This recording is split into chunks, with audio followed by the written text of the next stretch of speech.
Hello everyone. तो कैसे हैं आप लोग? आशा करते हैं कि सभी लोग घर पर मस्त होंगे। तो दोस्तों, मैं हूं सूर्या कौशल और आपके लिए लेकर के आया हूं एक नया वीडियो। और इस वीडियो में हम डिस्कस करने वाले हैं चैप्टर 5 फिजिक्स का चैप्टर 5 जो है magnetic effect of electric current, या ऐसे कह सकते हो magnetism and matter. Okay, magnetism and matter में हमने एक वीडियो यानी कि इसकी इंट्रोडक्शन का वीडियो हमने ऑलरेडी बनाया था और उसमें हमने बताया था कि मैग्नेटिज्म क्या होता है या मैग्नेटिज्म कैसे जनरेट होता है। उसमें हमने कुछ मटेरियल्स के बारे में बताया था, जैसे पैरामैग्नेटिक मटेरियल बताया था, डायमैग्नेटिक मटेरियल, फेरोमैग्नेटिक मटेरियल्स, मतलब इन सब मटेरियल्स के बारे में बताया था। ठीक है, बेसिकली आज देखो, आज हम बताने वाले हैं आपको कि मैग्नेटिक फोर्स क्या होता है। ठीक है, कोई बार मैग्नेट है, उस बार मैग्नेट से लगने वाले फोर्सेस को हम कैसे डिराइव करें या उसके वैल्यू को कैसे फाइंड करें, इन सब चीज़ों के बारे में हम डिस्कस करेंगे। तो इससे पहले मैं आपको थोड़ा सा रिकॉल कराता हूँ चैप्टर फर्स्ट जो कि आपने पढ़ा है इलेक्ट्रोस्टैटिक फोर्स के बारे में। वहाँ पे आपने इलेक्ट्रोस्टैटिक फोर्स बहुत ही अच्छे से पढ़ा था। अगर आपने हमारी वीडियो को देखा नहीं है तो जाएँ और वीडियो के लिस्ट में दिया हुआ है इलेक्ट्रोस्टैटिक फोर्स, उसके बारे में हमने बताया है। अगर आप उसको देखते हैं तो ये वीडियो आपको बहुत ही बेहतर समझ में आने वाला है। और यदि आपको पहला अगर फोर्स के बारे में नहीं पता है, कूलम्बियन फोर्स के बारे में अगर आप नहीं जानते हो, तो भी इस वीडियो को ध्यान से देखें। तो इस वीडियो को देखकर आप उसे भी समझ सकते हैं, मतलब दोनों ही एक दूसरे से कोरिलेटेड हैं। आप इसके पहले वाले चैप्टर में हमने पढ़ा था, इलेक्ट्रोस्टैटिक्स में आपने पढ़ा था इलेक्ट्रिक चार्ज के बारे में। ठीक है, कुछ बेसिक चीज़ें यहाँ पे बताता हूँ। पहले आपने वहाँ पे इलेक्ट्रिक चार्ज के बारे में पढ़ा था। इलेक्ट्रिक चार्ज को आप Q से रिप्रेजेंट करते थे। ओके, और यहां पर होगा मैग्नेटिक स्ट्रेंथ। क्या होगा? Magnetic strength. जैसे आप इलेक्ट्रिक चार्ज से जानते हैं कि इलेक्ट्रिक फोर्स क्रिएट होता है, वैसे ही मैग्नेटिक स्ट्रेंथ से मैग्नेटिक फोर्स क्रिएट होता है। ठीक है, तो हम मैग्नेटिक स्ट्रेंथ को स्मॉल m से रिप्रेजेंट करते हैं, या फिर कह सकते हो इसी को किसी बुक में QM से रिप्रेजेंट किया जाता है। ठीक है, QM जो सफिक्स में है, तो हम बेसिकली स्मॉल m से ही रिप्रेजेंट करेंगे इसको और फिर इस क्वेश्चन को सॉल्व करेंगे। आपने इलेक्ट्रोस्टैटिक्स चैप्टर में पढ़ा था इलेक्ट्रिक फोर्स के बारे में, तो यहाँ पे क्या पढ़ोगे? मैग्नेटिक फोर्स पढ़ोगे। इसके पहले आपने पढ़ा था इलेक्ट्रिक डाइपोल मोमेंट, तो यहाँ पे क्या पढ़ने वाले हैं? Magnetic dipole moment. इसके पहले आपने पढ़ा था इलेक्ट्रिक फील्ड इंटेंसिटी, यहाँ पर पढ़ोगे मैग्नेटिक फील्ड इंटेंसिटी। ठीक है, तो ये सब कुछ बेसिक जानकारियाँ हैं जो डेरिवेशन को कराने से पहले मैं आपको बता देता हूँ। ओके, अब आते हैं हम अपने टॉपिक पे, जो हमारा मेन टॉपिक है magnetic force of A bar magnet. ठीक है, बार मैग्नेट कह लो या कोई भी दो पोल है मैग्नेट के। हम जानते हैं कि जो भी मैग्नेट के पोल्स होते हैं दो टाइप के होंगे, एक नॉर्थ पोल होगा, दूसरा साउथ पोल होगा। अगर पोल दोनों सेम टाइप के होंगे, यानी कि दोनों नॉर्थ नॉर्थ हो गए या फिर दोनों पोल साउथ साउथ हो गए, so they will repel to each other. आपने पढ़ा है कि जो लाइक पोल होते हैं वो हमेशा एक दूसरे को रिपेल करते हैं। रिपेल करने का मतलब क्या है? कि एक दूसरे से दूर जाते हैं। ठीक है, और यदि दोनों पोल्स डिफरेंट नेचर के हैं, मतलब एक हमारा नॉर्थ पोल है और दूसरा साउथ पोल है, तो उनके बीच में हमेशा अट्रैक्शन होता है। देखते ही हो, हमारे एवरीडे लाइफ में भी सेम कंडीशन यही बच्चों आपके साथ भी होता है कि हमेशा जो अपोजिट चार्ज वाले जो लोग होते हैं वही आपको अट्रैक्ट करते हैं। ठीक है, हमारी बातों को समझ रहे हो, काफ़ी समझदार हो। तो दोस्तों देखो, तो यहाँ पे क्या है कि जो अनलाइक जो चार्जेस होते हैं एक दूसरे को अट्रैक्ट करते थे इलेक्ट्रोस्टैटिक्स में, वैसे ही यहाँ पे जो अनलाइक पोल होंगे, अनलाइक पोल हमेशा एक दूसरे को अट्रैक्ट करेंगे और लाइक पोल हमेशा एक दूसरे को रिपेल करने वाले हैं। अट्रैक्शन होना, फोर्स लगना, रिपल्सन होना, फोर्स लगना, मतलब दोनों ही कंडीशन किसके हैं? फोर्स के। यानी कि मैग्नेटिक फोर्स जो है दो नेचर का होता है, इधर इट विल बी अट्रैक्टिव और इट विल बी रिपल्सिव। ठीक है, या तो ये अट्रैक्टिव हो सकता है या फिर रिपल्सिव हो सकता है, लेकिन है तो फोर्स ही। तो हमने यहाँ पे क्या किया? कंसिडर किया दो poles of a magnet. Let us consider two poles of a magnet, one is north और साउथ। ऐसे कह सकते हो, दो पोल हमने ले लिया, एक पोल नॉर्थ और दूसरा पोल क्या है? South. And both are separated by a distance r. Okay, then a magnetic force will be act between them. Okay, let us consider two poles of the magnet having magnetic strength m1 and m2. ठीक है, हमने क्या किया कि दो पोल ले लिया magnet के और उनके मैग्नेटिक स्ट्रेंथ हमने लिया। पहले मैग्नेट का मैग्नेटिक स्ट्रेंथ m1 है और दूसरे पोल का मैग्नेटिक स्ट्रेंथ m2 है, और दोनों को हमने डिस्टेंस r पर अरेंज किया है। Then then a magnetic force will be act between them. Okay, then a magnetic force will be act between them, and that force will be directly proportional to the product of magnetic strength. इसको मास ना समझ लेना बेटा, ये क्या है magnetic strength. मैंने यहाँ पे पहले ही बताया है कि जैसे उसमें चार्ज के बारे में पढ़ा था तुमने, यहाँ पे किससे पढ़ोगे, मैग्नेटिक स्ट्रेंथ, ठीक है ना। तो मैग्नेटिक स्ट्रेंथ को हमने यहाँ पे स्मॉल m से रिप्रेजेंट किया है। So it will be directly proportional to the product of magnetic strength and inversely proportional to the square of distance between them. Okay, इसके बीच का जो डिस्टेंस है इसके स्क्वायर के इनवर्सली प्रोपोर्शनल होगा। When we combine this two equations then we will get on combination of equation first and second we get, देखिएगा क्या मिल जाएगा हमें, दोनों में एफ हमारा कॉमन हो गया। F will be directly proportional to m1 m2 by R square. m क्या है मैग्नेटिक स्ट्रेंथ, r क्या है distance between the poles. When proportionality will be removed then here will be a constant term, इसको हमने capital K कह दिया, m1 m2 by R square. Okay, इसको बोलते हैं मैग्नेटिक कांस्टेंट, और इसकी वैल्यू होती है, इस K की वैल्यू होती है where K is equals to mu naught upon 4 pi. Okay, mu naught upon 4 pi weber per ampere metre. Okay, इसका यूनिट हो गया क्या, वेबर पर एम्पियर मीटर। तो ये मिला हमें फोर्स का value, force is equals to मिल गया, फोर्स इज इक्वल्स टू कह सकते हो मैग्नेटिक फोर्स बराबर हो गया mu naught upon 4 pi into m1 m2 by R square. Okay, ये रहा हमारा मैग्नेटिक फोर्स। यहाँ पे देखो म्यू नॉट क्या है, where mu naught is the permeability of free space. Okay, permeability of free space. Okay, एक कांस्टेंट टर्म होता है, ये डिपेंड करता है नेचर ऑफ मटेरियल पे। अगर आप फ्री स्पेस में मैग्नेटिक फोर्स लगा रहे हैं, यानी कि दो मैग्नेट के बीच में फोर्स लग रहा है, तो उस कंडीशन में म्यू नॉट होगा।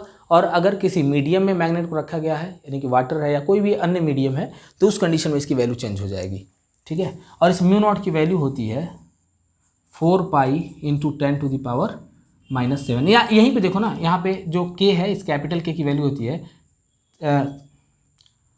10 to the power -7 weber per ampere metre. Okay, तो इसी से कोरिलेट करके आप इसका भी वैल्यू लिख सकते हैं। तो यकीन है कि आपको समझ में आया होगा। तब तक इसको नोट करो, फिर हम आगे बढ़ते हैं, अपने इस लेक्चर को आगे बढ़ाते हैं। तब तक नोट करो, फिर आगे बढ़ रहे हैं, पॉज करते हैं video. So guys, our next topic is magnetic field. Okay, magnetic field. देखिए मैग्नेटिक फील्ड क्या होता है। मैग्नेटिक फील्ड समझने से पहले आपको इलेक्ट्रिक फील्ड जानना जरूरी है, ठीक है। इलेक्ट्रिक फील्ड क्या होता है, किसी भी चार्ज के चारों तरफ, सपोज करो हमारा कोई चार्ज है, कोई Q अमाउंट ऑफ चार्ज है, इस चार्ज के चारों तरफ का वह रीजन जिसमें कोई दूसरा चार्ज आए तो अट्रैक्शन या रिपल्सन होगा। ओके, इस रीजन में यदि कोई दूसरा चार्ज एंटर करेगा तो अट्रैक्शन या रिपल्सन होगा। यदि इस रीजन से बाहर जाएगा या बाहर होगा तो ना ही अट्रैक्शन होगा और ना ही रिपल्सन होगा, ठीक है। जैसे आपने अपने घर के अगल बगल देखा होगा कि जैसे कुत्ते होते हैं, कुत्ते, ठीक है, कुत्तों का एक एरिया होता है, और उस पार्टिकुलर एरिया में यदि किसी दूसरे एरिया का डॉग इंटर कर जाता है तो बाकी सारे डॉग उस पर अटैक करना शुरू कर देते हैं। क्यों? क्योंकि जो एरिया है, एरिया इन ग्रुप्स का है, दूसरे ग्रुप वाले डॉग का है, ठीक है, इसलिए उस पर अटैक करना शुरू कर देते हैं। लेकिन यदि उनके एक बाउंड्री लेवल से यदि बाहर है तो उन पर कोई अट्रैक्शन या रिपल्सन नहीं होता है, मतलब कोई भी अटैक नहीं होता है। सेम कंडीशन तो यहाँ पर भी होगा ना यार। यदि कोई चार्ज है, इस चार्ज के इलेक्ट्रिक फील्ड में यदि कोई दूसरा चार्ज एंटर करेगा तो या तो वहाँ अट्रैक्शन होगा या फिर रिपल्सन होगा। अट्रैक्शन कब होगा? जब दोनों डिफरेंट नेचर के होंगे, यानी कि दोनों की पोलरिटी यदि डिफरेंट हो, एक प्लस हो दूसरा माइनस हो तो अट्रैक्शन हो जाएगा। और यदि दोनों की पोलरिटी सेम होगी, दोनों पॉजिटिव नेचर के हो गए, फिर क्या, फिर तो रिपल्सन होना ही है, ठीक है। फिर दोनों एक दूसरे को रिपेल करेंगे। या दोनों डिफरेंट नेचर के, सॉरी, दोनों एक प्लस है एक माइनस है तो क्या होगा, तो अट्रैक्शन होना है। तो वैसे ही सेम कंडीशन में जो मैग्नेटिक फील्ड है, मैग्नेट के भी चारों तरफ एक ऐसा रीजन होता है जिसमें कोई दूसरा मैग्नेट यदि एंटर करता है तो अट्रैक्शन या रिपल्सन होता है, ठीक है।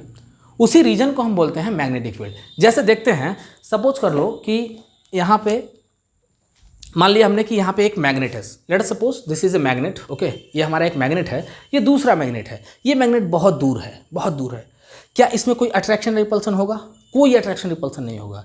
जैसे जैसे जैसे जैसे हम इसके अंदर लेकर के, देखो जब हम इसके मैग्नेटिक फील्ड में एंटर किए, जैसे मैग्नेटिक फील्ड में एंटर किए, देखो अट्रैक्शन रिपल्सन होना शुरू हो गया। क्या एक्शन रिएक्शन हो रहा है? हाँ बिल्कुल हो रहा है। दिख रहा है आपको कि अट्रैक्शन रिपल्सन होना शुरू हो गया। मतलब क्या हुआ कि जब दूर था तो ना ही अट्रैक्शन हुआ ना ही रिपल्सन हुआ, लेकिन जैसे ही हम इस मैग्नेट के क्लोजर लेकर के आए, यानी कि इसके मैग्नेटिक फील्ड में लेकर के आए, तो अट्रैक्शन या रिपल्सन होना शुरू हो गया। मतलब इस मैग्नेट के चारों तरफ कोई एक पार्टिकुलर एरिया है और उसी एरिया में अट्रैक्शन या रिपल्सन होगा। Okay, so that region is called magnetic field. Okay, magnetic field समझ में आ गया होगा कि वह रीजन जिसमें मैग्नेटिक फोर्स एक्सर्ट होता है किसी भी मैग्नेट के चारों तरफ। ओके, उसको बोलते हैं हम लोग मैग्नेटिक फील्ड। इस मैग्नेटिक फील्ड को यहाँ पे तो खैर हमने चार्ज का लिखा था, यहाँ पे देखो ऐसे ही मैग्नेट ले लिया हमने, इस मैग्नेट के चारों तरफ का एक ऐसा रीजन होगा जिसमें मैग्नेटिक फोर्स क्रिएट होगा। इसमें दो पोल हो गए, नॉर्थ और साउथ, कोई दूसरा मैग्नेटिक मटेरियल आया या फिर मैग्नेट आया तो इस पर अट्रैक्शन रिपल्सन होना है। अब देखो इसके मैग्नेटिक फील्ड को हम एक लाइन में रिप्रेजेंट करते हैं, या कह सकते हो एक वेक्टर रिप्रेजेंटेशन देते हैं कि फोर्स किधर लग रहा है या कैसे लग रहा है। ठीक है, उसको हम बोलते हैं मैग्नेटिक फील्ड लाइन। ठीक है, मैग्नेटिक फील्ड लाइन जो होता है, magnetic field line generally magnetic field का वेक्टर रिप्रेजेंटेशन होता है। ठीक है, तो मैग्नेटिक फील्ड लाइन के प्रॉपर्टीज़ को हम पढ़ते हैं देर ना करते हुए। तो देखिए जो हमारा मैग्नेटिक फील्ड होता है, मैग्नेटिक फील्ड लाइन जो होता है, let suppose this is a bar magnet. Okay, bar magnet है हमारा, ये नॉर्थ पोल हो गया, साउथ पोल हो गया। आप जानते हो कि बार मैग्नेट की प्रॉपर्टी होती है कि मैग्नेटिक फील्ड इसके नॉर्थ पोल से निकलते हैं और साउथ पोल पे जाके इमर्ज करते हैं। ओके, नॉर्थ पोल से मैग्नेटिक फील्ड निकला, कहाँ तक गया? साउथ तक, और साउथ से फिर कहाँ आया? नॉर्थ पे आया। ओके, मतलब एक क्लोज लूप बना रहा है। जरा देखो, क्या इलेक्ट्रिक फील्ड भी ऐसा था? इलेक्ट्रिक फील्ड में इलेक्ट्रिक चार्जेस से जो इलेक्ट्रिक फील्ड जो निकले थे बाहर की तरफ, ये क्लोज लूप नहीं बना रहे थे।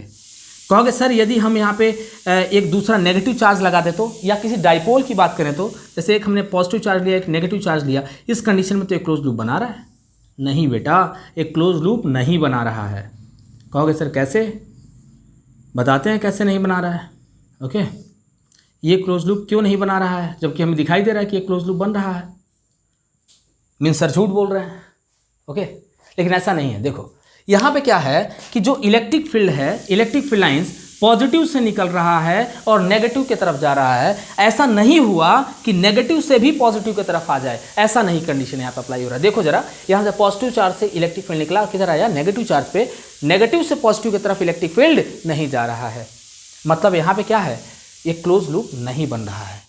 ओके, और in this condition close loop का फॉर्मेशन हो रहा है, यानी कि एक नॉर्थ पोल है, एक साउथ पोल है, तो मैग्नेटिक फील्ड देखो नॉर्थ से निकला, साउथ पे आया, और फिर साउथ से कहाँ गया? नॉर्थ पे गया, तो एक क्लोज लूप बनना शुरू हो गया। समझ गए?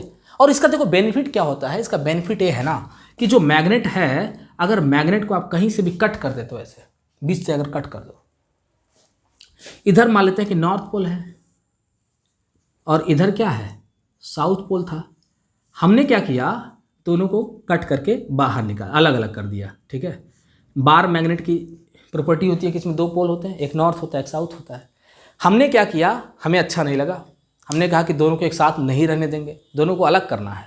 ठीक है, और दोनों को अलग करना मतलब दोनों को हमने काट दिया बीच से, बीच से काटा, नॉर्थ अलग हो गया, साउथ अलग हो गया। क्या ऐसा होना पॉसिबल है? बिल्कुल पॉसिबल नहीं है।